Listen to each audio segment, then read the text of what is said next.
పెత్తందారులకి పేదవాళ్ళ మధ్య యుద్ధం అంట. ఏంటో నాకు అర్థం కాలే ఇది. అంటే ఏం చేసినా జరిగిపోతుందనుకుంటున్నాడు.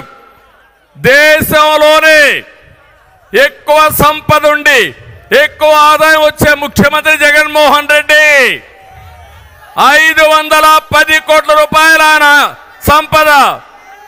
దేశంలో ఉండే అందరూ ముఖ్యమంత్రుల ఆదాయం ఎంతుందో దానికంటే ఎక్కువ ఆదాయం సంపద ఈయనకుంది. నేను అడుగుతున్నా, ఇప్పుడు 5 ఏళ్లలో మీ ఆదాయం పెరిగిందా? మీ ఆదాయం? ఆయన ఆదాయం పెరిగింది. ఎట్లా పెరిగిందో మీకు చెప్పాలి కదా. ఇప్పుడు చెప్పే ధైర్యం జగన్మోహన్ రెడ్డికి ఉందా అని అడుగుతున్నా. చెప్తాడా అని మిమ్మల్ని అడుగుతున్నా.